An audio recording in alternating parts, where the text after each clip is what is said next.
7 Ekim'de yaralandığı zaman onu fakülte hastanesine getirmişti. İlk etapta bu Sultan Hastanesi'ne getirmişti.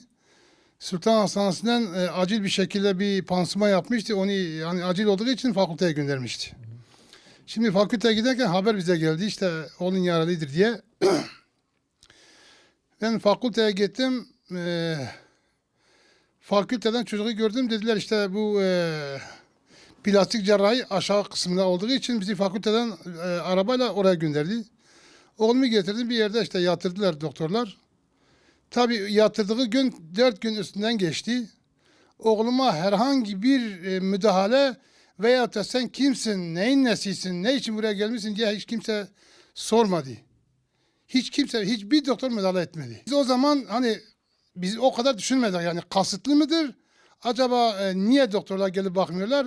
Biz tabii farkına varmadık. En son 4.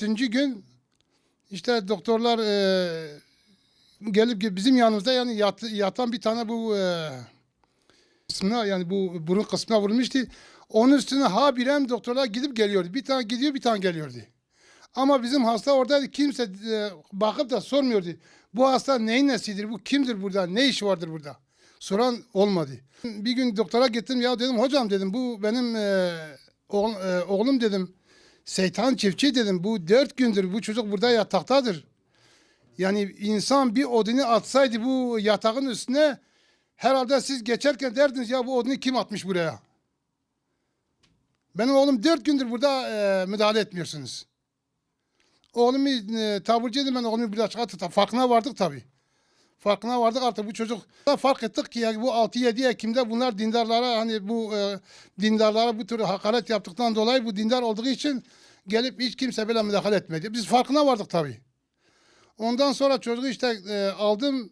Dedim gittim doktora dedim siz bakmıyorsunuz. Ben 10 günde burada kalsam siz bakmayacaksınız. Ben anladım artık sizin neden bakmadığınızı. Dedim benim oğlum taburcu edin ben başka bir hastaneye getireceğim.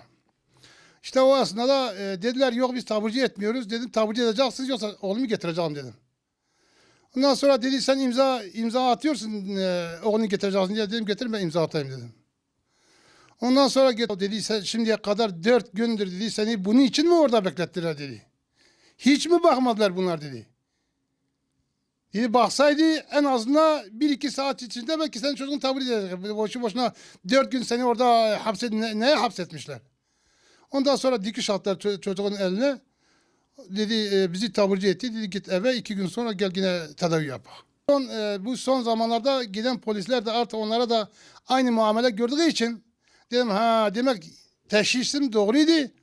Ki iyi ki oğlumu orada almışım başka hastaneye getirmişim ben. Civardır diye devlet hep bunların yaptığı her şeyi kulak arkası ediyor diye. Her şeyi. Yani bu çözüm bozulmasın, yok şu olsun, yok bu olsun. Ondan dolayı belki ses çıkarmıyordu. Ama şu anda çözüm olmadığı onlara yani polislere geldikten sonra polisler aynı muameleye tabi tuttuktan sonra artık devlet buna el attı. Yanında kurban dağıtımı için işte olay yerine kurban dağıtımına gitmiştik. İşte IŞİD'çidiler falan diye bize saldırmaya başladılar. Tabii orada yaralandım. Beni özel bir hastaneye götürdüler. Özel bir hastaneye götürdü. Orada yeterli demek müdahale olamadığı için fakülteye götürdüler. Fakültede de işte ilk 2-3 saat falan orada doktorlar falan hiç kimse üstümüze gelmedi. Hani sakallara sanki biraz daha ayrı özel farklı bir muamele. Hatta ben orada bir ara sinirlendim de hani dedim doktor falan yok mudur falan. Bir ara biri geldi hani sadece elimdeki yaradan pansumanı falan değiştirdi. 3 gün boyunca hiçbir doktor işte hani durumun nasıldır falan her gün işte yarın ameliyat olacaksın, yarın şey olacaksın diyeyim. 3 gün boyunca hastanede oyaladılar. Yani hani mesela bir yanımdaki hasta mesela şeydi normal onda ameliyatı vardı. O ameliyat oldu. Bir sonraki geldi o da oldu. 3 gün boyunca ben üstüme hiç mesela ameliyat olacağıma dair söylediler. 3 gün boyunca ameliyat olmadım. Hatta en son baktık olmuyor. Mesela hastaneden ayrıldık. Başka bir hastaneye gittik. Yani bir de hani üstüme gelmemelerin en büyük delili de mesela gideceğim hastanede mesela 3-4 tane dikiş attılar. Şeydi mesela hani ameliyatlık bile durum değilmiş mesela.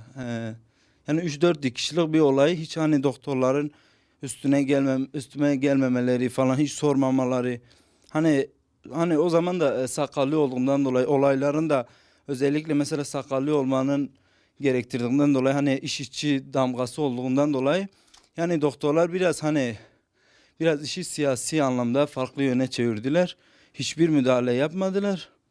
Yani o hastane personelleri biraz siyasi anlamda işlerini oraya çevirdiklerinden dolayı, yani 3 gün boyunca orada mağdur olduk. İlk 3 saatte zaten hiçbir hastaya da müdahale etmediler.